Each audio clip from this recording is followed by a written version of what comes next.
tonqalın ilkin eləyir, oppanacağın üstündən ehtiyatlı ol. Deməli, Bayramı təbrik edirəm, mübarək olsun. hamının Noruz bayramı, səməni bayramı Təbrik təbrik edirəm edir. uşaqları. Deməli, bayrama özel nəyimiz var? 5 nəfərlik dəstəkləyəm, 275 manata, 5 dənə balonkası, 5 dənə cins şalvarı, 5 dənə krasovkası, 5 dənə də şalvarı. Bax, deməli nədir? Bax, bir göstərirəm. Qaqa, sən fırlan. Novruz bayramımızı təbrik edirəm, mübarək İkiniz olsun. məndə olsun, o danışıdır. Süfrəniz bol olsun, Bəli, dualar ilə, əli tut dua ilə.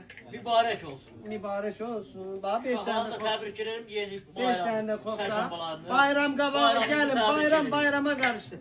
5 dənə bax dəst. Görsünüz cins şalvar bunları royal ərzib töküb Allah akbar. 5 dənə cins şalvar. Bax. Tullanda qaqa bax dedim mən belə tullanırdım. Gədəvətdə 3 metrlik tonqal qalıb tullanırdım. Mən ağarırdım. Bas bağlamağım var elə. 5 dənə hə? Ağırlaşmış. Hə, ona görə tullanan mənim. Dur tonqalı yanında görüm. Akşam qalayacağıq. Buna bax. 5 dənə də cins şalvar, 5 dənə də krasovka. Bax cinsim bir qalıb burada.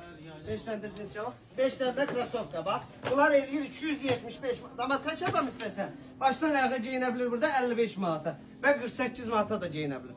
Durun gəlin, hamının bayramını təbrik eləyirik. Elə tək həmişə bayram olsun, toy olsun. Mübarək olsun, Bəli. təbrik edirəm, Novruz bayramı. Bəli, yox, arada pis gün də olmalıdır. Pis gün olmasa yaxşını qədir bilmərik.